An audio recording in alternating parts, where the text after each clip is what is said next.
Welcome back to another episode of Making Money with Woodworking and Smalls That Sell, a series that covers low-cost, high-profit items that are hot and trending in the big box stores so that you can put your creative twist to it to make your own low-cost, high-profit items that sell. Well, today's video is going to be a bit different. Yes, we're still going to cover several builds, and I'm still going to show you exactly what to do. For this video, we're going to be focusing on seasonal spring builds. And instead of just telling you how I would recreate something to make it a bestseller, I'm going to show you step-by-step on how I take new ideas and use that concept to make something completely unique and to capitalize on an empty spot in the market. Now, I've never made any of these things before, so you are seeing these for the first time as I'm building them. But even though I've never made these before, I'm pretty confident that I can put my twist to it and make something that will sell like crazy. I'll let you be the judge. Are you ready to get your build on? Let's dive into it. So spring builds. I love making anything for the outdoors, and the market is always great for these items. But there's always been one area of the spring market that I really never got into,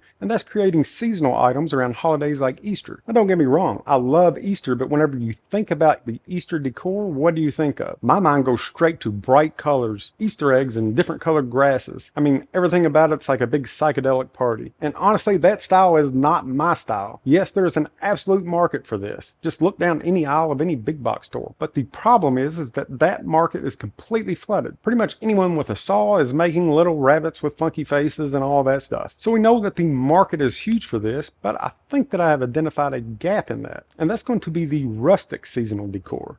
And what I mean by that is like the farmhouse look, the vintage look, the different styles that would go with anyone's decor. Whose decor do the bright pink rabbits or the eggs with funky faces actually go with? No one's. So let's take some of those hot and trending items and put a rustic twist to it to create something unique and to fill an empty market space. This holiday season, let's stay away from building the seasonal.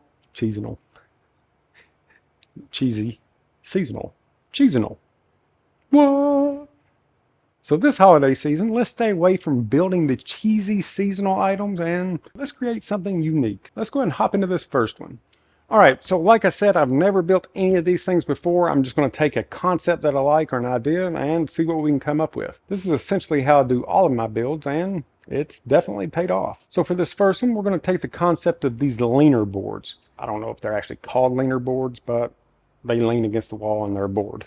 So leaner boards. Pretty much every store for every season has these things, and people really like it. The problem is that the spring design for this is rabbits, and most of the time they are really goofy rabbits. So if I want a little piece of this market and I want to stay away from faces and things like that, I take the outline profile of a rabbit, keep everything very neutral and basic, see what we come up with. So the first thing that I'm going to do is to find a profile that I like and print that out. All right, so I have a profile that I like. You can see how plain this is. Sometimes the more plain something is, the better. So now with our profile, we need to decide what type of material that we're going to put this on. Now, one of the big things about anything seasonal is that it needs to be easy to make and cheap to make. So I'm going to be using some scrap picket wood for this. Now, you don't have to use scrap wood. Actually, you can't if you're going to be selling a lot of these things. But luckily, even if you had to buy the material for this, you can do it for a couple bucks. So I'm going to start off with 3 boards of different lengths. And we can always shorten these up later if we need to. So the first thing that I would do with these is to get this profile onto a board. That way I don't have to mess with this paper anymore. So my printer wouldn't print as large as I would like it to. So whenever I trace this out, I'm roughly sketching out around 1/4 to 1/2 of an inch off the template. Now with our template onto our material, let's go ahead and cut this out. And then we can use that as a wooden template. I'd simply use a jigsaw. Super fast and super easy, and that's what it's all about. Now that we have that cut out, I'll use this as my template for my other 2 boards. So one of the things that I really like about this project is that it's supposed to look rustic. So honestly, it's going to be really hard to mess this up. When you pair that with the fact that you can make a set of these in no time, that makes the high profit potential for this go up even more. And if you want to cut multiples of these at once, notice how I put a couple of screws in this. The reason why I did that is because I want this to look like an old fence picket. So even if I didn't screw these together, I'd still go back and add nail holes later. So next I'm going to clean these up a bit and knock off any sharp edges. Remember, these things are rustic, so you need to give them a nice worn look. Now I'm going to do mine in 3 different styles just to show you some different options. For this first one, let's do a whitewashed look. So for this look, first thing that I'm going to do is just to paint the edges of this thing black. Since I'm using a light coat of spray paint, this thing will dry in just a few minutes. Then I'll go over the entire thing with white. I'm just using some old house paint for this. Honestly, you can do about any color that you like. Just try to stay away from the super bright colors. Next is the most important part, the distressing. I'm just going to lightly sand the edges until I get the look that I want. I think that this will do the trick. And then for the second one, I'm going to try something a little different. I'm going to make a rough checkered pattern using the miter saw and the depth stop. I have an idea on some painting these grooves that may look good. We'll find out here in a minute. And if you notice, I'm not measuring anything, I'm just creating this look. And once I get all of these grooves going one direction, I'm just going to reset my saw and finish this thing up. Next, I'm just going to hit this with some white spray paint, making sure that it gets down into the grooves. The only thing that I'm trying to keep is the paint that's in the grooves and in the grain. We'll see how it turns out, but I think that it's going to be a pretty cool look. For our last one, I'm just going to keep it natural. Next, I would trim all of my parts to size and connect everything together using some pocket holes. This will give us a nice blend of the 3 different styles. Then the final step that I'll do to these is just to add a clear finish. That's going to make all of these colors really pop. All right, so check this out. I think that this turned out great and will definitely help to fill that spot in the market. And the best thing is that you can build this for a couple of bucks in less than an hour. All right, so I'm really excited about this next one because it's super, super easy, like the easiest project I've ever made. And it's made out of scrap wood. So the trending idea that I'm going to work off of are these decorative carrots. Yes, I said decorative carrots. I know, but people are buying these things like crazy and they're just scrap wood. So whenever I first saw these, I'm like, the concept is cool, but let's see if we can do better. Okay, so I like the idea of these things. People love anything that they can just set around and add to their current decor. So let's take this super, super simple idea and add a little farmhouse twist to it.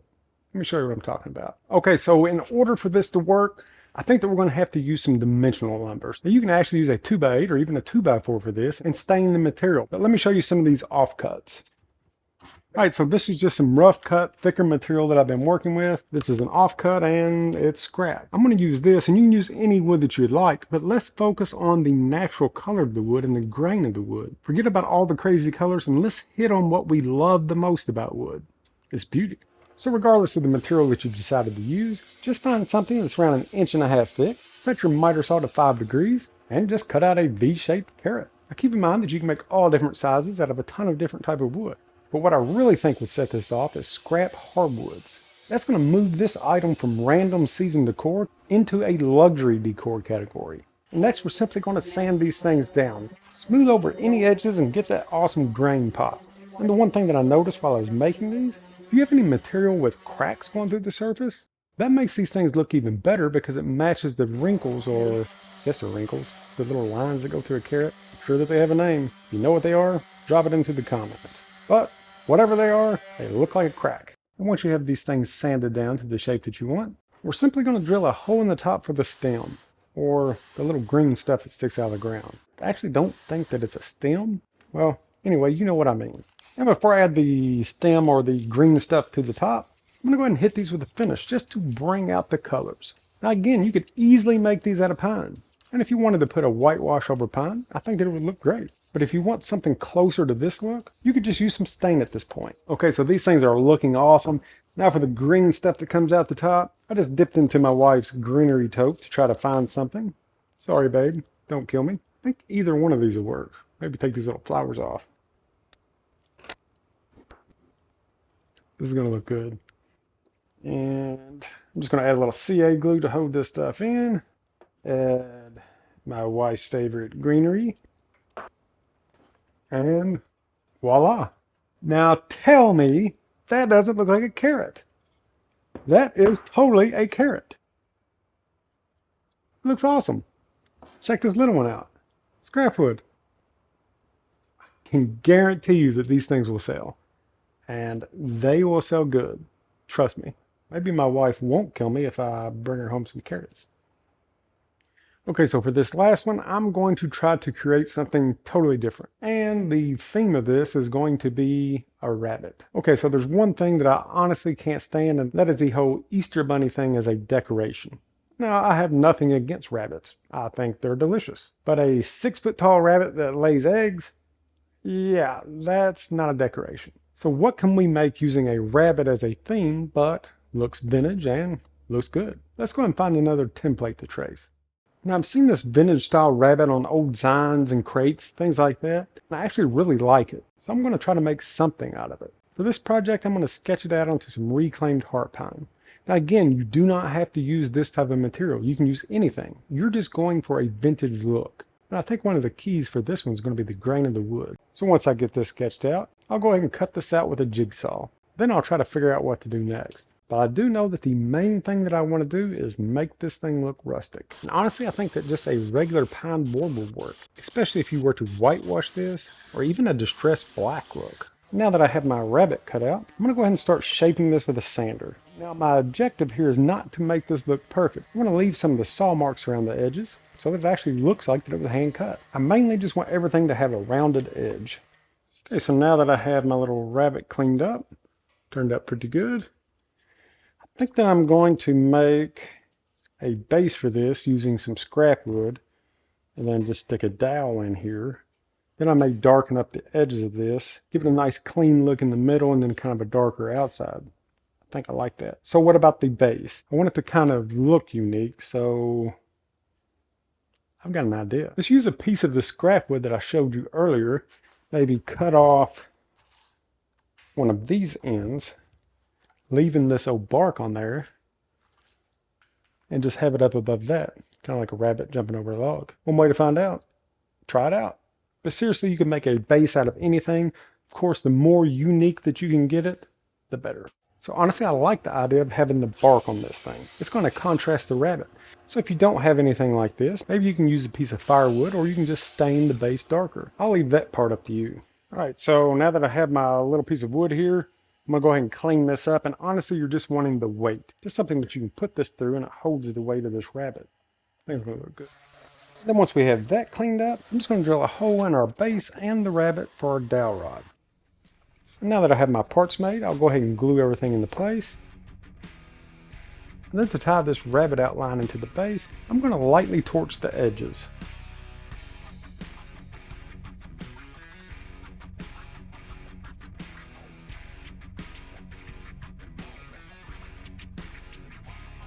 So, check it out. One last thing that I would do to this, and that is to add a clear finish to really set these colors off.